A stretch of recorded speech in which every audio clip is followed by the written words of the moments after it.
Fish on. Really nice looking fish. Wow, that's a trophy. That's a hog. Woo! Nice job, you two. There we go.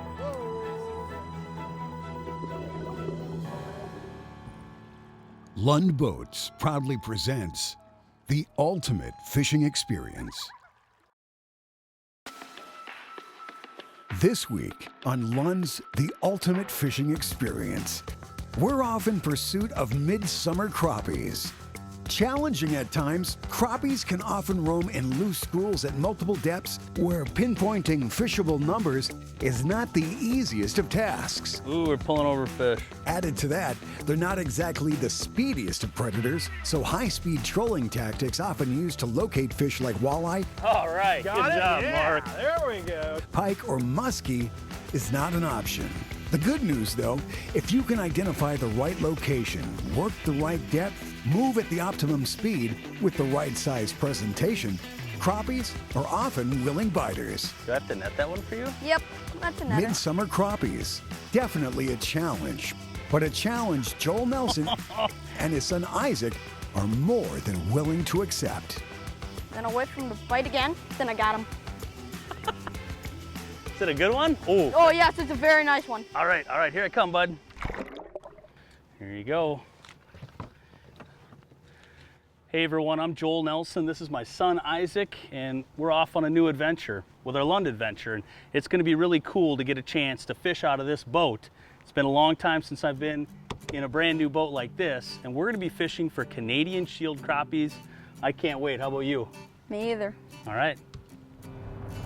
All right, so here's the program. We are truck pointed north, fishing Canadian shield border waters. We're fishing a pretty broad, expansive area that, you know, may be better known for walleyes and pike than it is necessarily for the crappies that we're targeting. But hey, it's late July. We're out here in a really kind of a warm time of the year where the water temps have really kind of climbed up to their midsummer levels. And for that reason, we're gonna be fishing in a little bit deeper water, and we're gonna do it similar to how I'm used to fishing crappies where I live in southern Minnesota. And we're gonna do it with jigs, and we're gonna be trolling them. We're gonna be pulling them along, and with the idea that we'll be fishing in maybe some rockier areas, maybe looking for brush, pulling over some broad bays. But either way, we're not gonna be focusing on the weed edges that Isaac and I are used to pulling on. We're gonna be looking for fish, maybe out in the open, suspended fish. And the hope is that we can get those fish figured out by trolling, find them, lock them down, and then extract them by doing some vertical jigging. So that's the program, and I can't wait. I'm excited, man. Truck's pointed north. We're ready to go. Well, we got the boat packed up. I think we got everything and then some. And buddy, we're going to a cabin on a point. We can only get there from the water. So that's gonna be a really neat deal. So I think the plan is to get everything loaded up, get to the cabin, maybe find some fish tonight if we can, and go beat up on them in the morning. How's that sound? It's good. All right.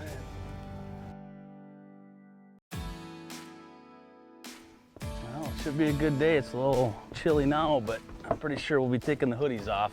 Yep. What do you think? Pretty excited. Yeah, I think we'll catch some crappies. Yeah. I think so too. It looks like a great day. Fishing in the fishing industry has kind of been a side job for me, but you know, it's something that's really been with me my whole life. From the very get-go, I've just been fishy, and I don't know why. It's just something I've always gravitated towards. If we went to a state park or if we went down to the river, I wanted to have a fishing rod in my hands no matter what. You know, my grandpa always took me out. He actually, I think the year was 1985, and he won a 1985 Lund. And we fished all over southern Minnesota. We went to northern Minnesota. Those were our vacations, and he really, I think he saw some patience in me for fishing for whatever reason. Wasn't patient with a lot of things, but I really was for fishing, and I'm seeing some of that same thing here in Isaac, and it's been really gratifying. At first, Isaac didn't really take to fishing. Had I given up on it too early, I think it'd have been pretty ashamed, because right now he's really just starting to get into it. He's 13 years old and he's having a blast fishing. I think that's it's just been a lifelong passion for me, and that's why it's so great to see it in my son's eyes. I've been jig trolling for a long time, and it's something that I always start out with. And what it is we're simply dragging jigs behind the boat. Very simple, right? Well, it gets a little more complex than that.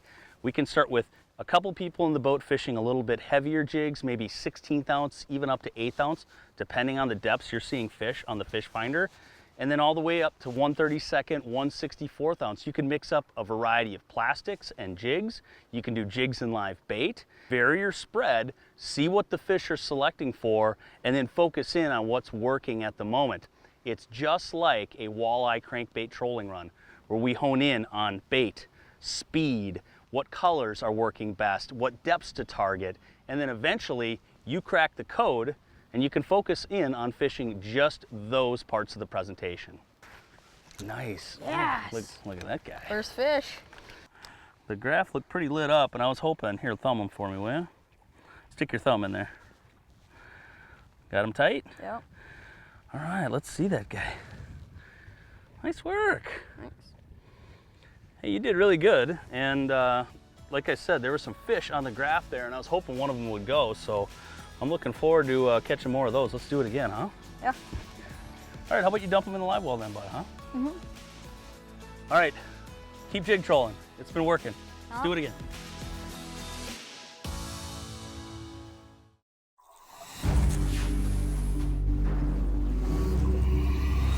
Today's savvy anglers rarely wet a line without imaging an area first. The reason is twofold. Advanced fish finders like the affordable Lowrance Elite TI2 allow you to locate key fish holding structure and cover and mark fish. Today I'm scanning a mid-lake rock and gravel bar for smallmouth bass using Lowrance's active imaging, a powerful 3-in-1 sonar that provides chirp, down scan, and side scan with exceptional detail and range. I'm dropping waypoints on the best looking rocks and transition zones. The nice thing is, the Elite TI2 shares waypoints to my bow graph over a Bluetooth network where they're immediately available. With Bluetooth, there's no inconvenient and costly network rigging required. Bernie deep diving crankbaits is an overlooked tactic for targeting the biggest smallmouth bass in the school. Position upwind and fire out a long cast beyond your waypoints. That is cool. That's a handful right there. Closed captioning is brought to you by Mercury Marine. Go boldly. Get ready. Yep. They're down there. I see them.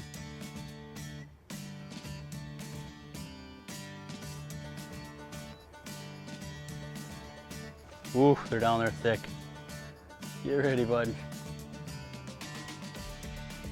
Thunk. Look at that.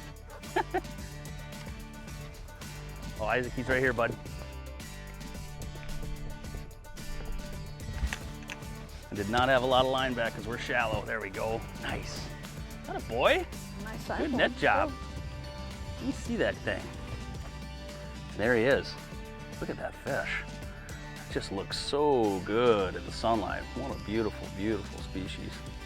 I love crappies. Crappies are just a blast to catch, and these Canadian Shield lakes, I mean, look, that is a big, big crappie. And I'll tell you what, I don't know, I think we should let this guy go. He's pretty good. I think he deserves a chance to swim another day. That is awesome. Jig trolling is something that I'm gonna keep coming back to no matter where I'm fishing. It's a real confidence technique for me. And I tell you, after you pop a couple fish like we've been doing, you start to really figure out what's going on. That fish came a little bit shallower. We had some going deeper. Now I'm gonna explore a little bit shallower and really wring the rag dry, so to speak. Figure out deep, shallow, mid-level depths, what part of the water column they're holding. You see I've got a split shot on my jig, just a little bit of extra weight to keep it down. These are all things trying to dial down the variables to help us get bit more and more throughout the day. you know, as part of depth control, speed control is obviously paramount as well. It's one goes hand in hand with the other, and if we're going too fast, our baits are too high above the fish. So we're gonna make sure we're good and slow, anywhere from 0.3 to 0.6 miles an hour, just depending on how deep we're going. That's what we're looking for right there. These are high riding schools of fish. Most likely both crappies kind of filling in the whole part of the water column there. So the trick is to make sure our jigs, at least one person's, is up and above that group. And then we'll have another guy running a little bit deeper and see what we can do with both sets of fish. I think I'm gonna just try and drop back and spot lock on these guys because it's a good looking pod. Got one. Got one. That a boy. Whoa. Oh, he's a fighter. Oh, hang on. Dad, get the net. Yeah, I got it, bud. I got it. Here we go. Here we go. Oh, nice work. Woo-hoo-hoo. That worked like a charm. Did you see what I did? I just spot locked. We went over some fish. I dropped a mark on them. We spot locked on them and let your jig do the work. Mm-hmm. Ooh, you hooked him good. Yeah. Show that guy off. He's pretty nice.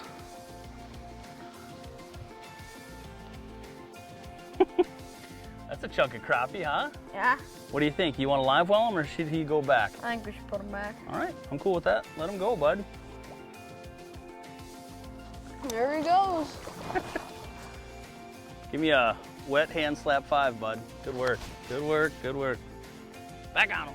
Well, that was just a textbook example of why jig trolling is so deadly, because you don't always catch them just when you're trolling. In that instance, actually, we had wind blowing us down this shoreline. We were going just a touch too fast.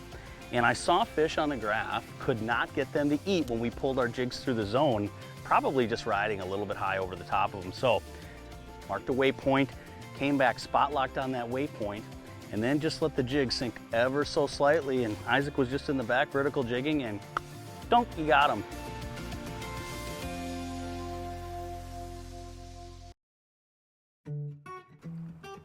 Well, today Isaac and I have a great opportunity to test out the new Lund 1775 Adventure. You know, boats like these are great because you can get them into a lot of different places, and I really think so often we're fishing these little tiny potholes. That's where I get a lot of the big bluegills and big crappies like we're seeing. And I tell you, if you've got too big a boat, it can really be a hindrance at times, and it's really nice to be able to slide this thing in and off of a roller trailer, get into a tiny, a tiny little lake, yet still have all the modern conveniences. This is a full windshield boat.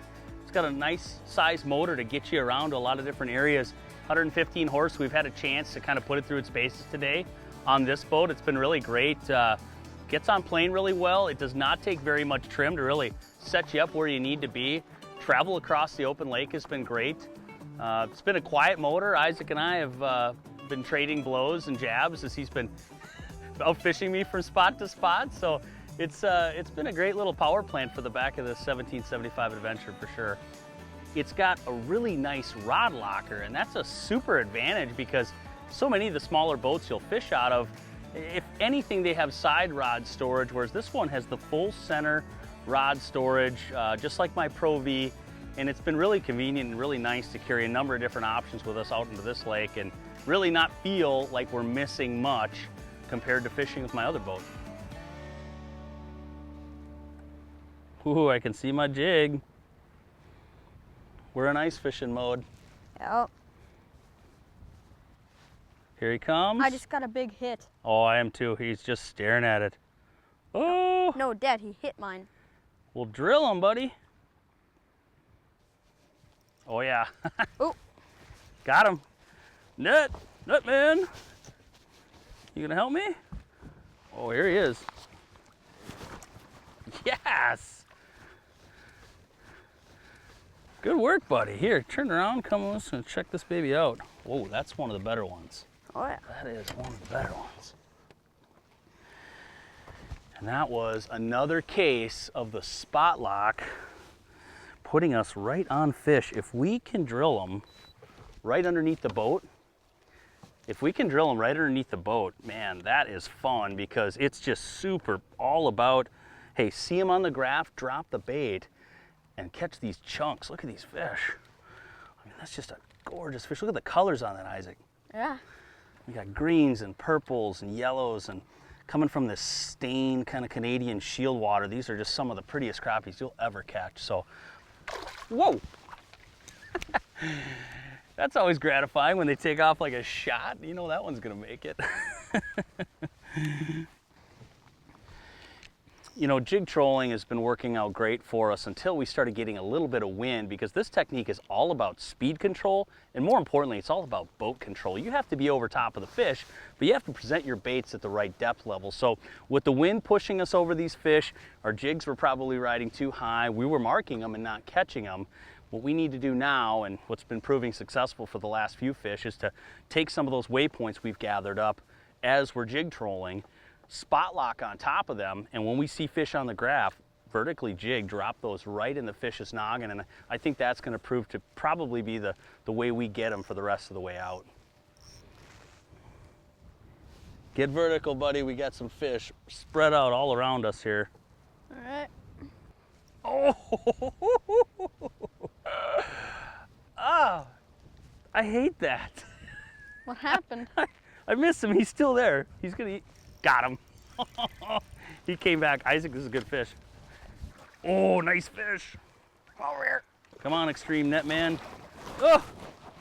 Where is he? That is the feistiest one we'll catch today.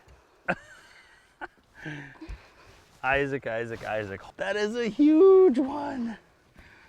Isaac, look at that guy. And I have you to thank, because I was doing your technique. Actually, I was making fun of you for letting a fish eat it about 6 times and then finally setting the hook, and I missed one. And I missed it. This guy though, I did exactly what you said. I let that fish take it and just really make sure it had it in its mouth. This was just a giant. Absolutely gonna go back with this thing, but I want to explain the importance of rod, reel, and line, because we're using a couple different setups here between jig trolling and dropping them down. Let's get this guy back. That's a long fish, Isaac. Yeah. Oh. Wow. We're fishing a tiny little jig. That's been really important. This tough tube and about a 30-second out size has really been catching the fish, but to get down to where we need to be, we had to add a split shot. Now that changes my philosophy on which rods I'm going to be using. And I want to be able to use a rod that's actually a size up from what most people would think. This is a medium light Legend Extreme. And what that's allowing me to do, it's a walleye rod. It's paired with this Daiwa Tatula. It's a medium spinning reel. I've got 10-pound braid on here and about 10-pound fluoro. And this combination, which you normally fish for walleyes, is actually holding the weight of this jig better than would an ultralight. I'd rather catch a crappie on an ultralight, but this is working better for feel and sensitivity. They just bit me, then I wait for them to bite again, then I got him. Is it a good one? Oh yes, it's a very nice one. All right, here I come, bud. That's a good crappie. Wait, so what are you doing again? How are you doing it? So first of all, they'll hit it the first time and it won't be as hard, like that. They just bit me, then I wait for them to bite again, then I got him. Is it a good one? Oh yes, it's a very nice one. All right, here I come, bud. That's a nice fish. Oh yeah. Oh, he is just a rocket. Come back, buddy. Right into the net. Wow. Nice. That's all you. Check out your fish, brother. That's a good crappie. I'm not used to big-time anglers such as yourself calling all their shots. Yeah. You just told it the way it was and the way it was gonna be. And there he goes.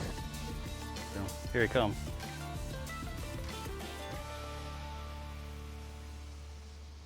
I'm holding it still. Come and eat it, bud. Oh, he got off. You missed another one, huh? Stop it. No taunting allowed. Not to Dad anyway. I'm not trying to. You're gonna get a 15-yard penalty for taunting. Okay, Dad, there's one on the graph. I'm gonna show you how it's done. They're doing just what you're saying though. You're spot on. They're hitting it on the drop. They are not. If I just sit it on a straight line, they're not hitting it. Yep. Still got to master the hook set, I guess. Just do this, and then just And then just hold it still for a bit. Okay. Like What, how, 10 seconds. exactly how again? Could you? And then like that. Just like that. And then alright. once they bite it, Yeah.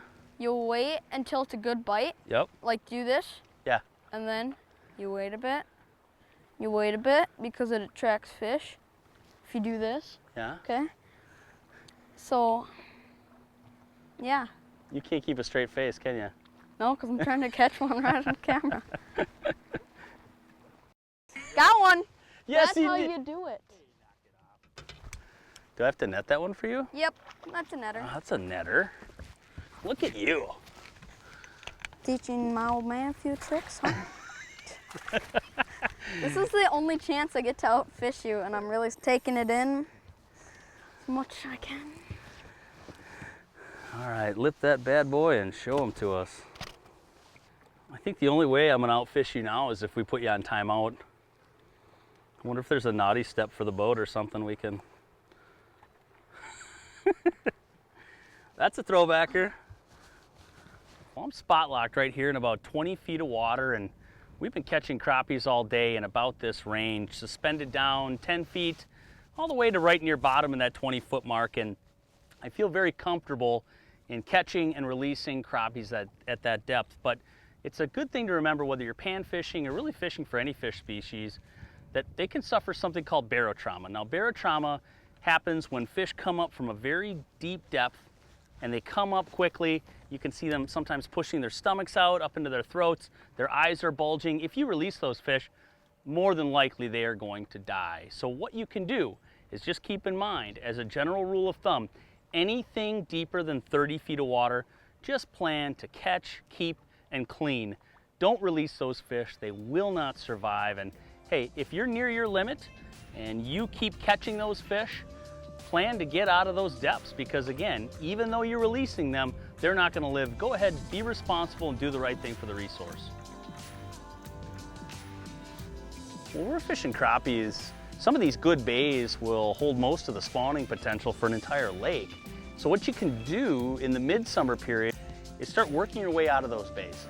We're really just off the first adjacent flat around the corner to a great spawning bay. So that's what it's all about in my mind as far as seasonal movements with panfish, is working your way from the spawning locations out to deeper water, around the edges, following movements just as a fish would swim through the water.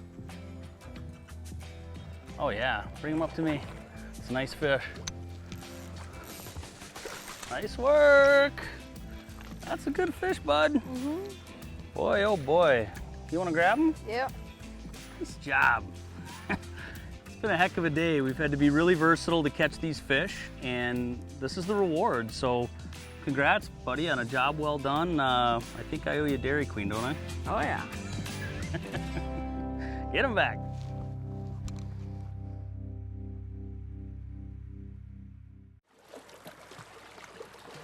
Thanks for joining us. If you'd like more information, check out lundboats.com or these other online outlets.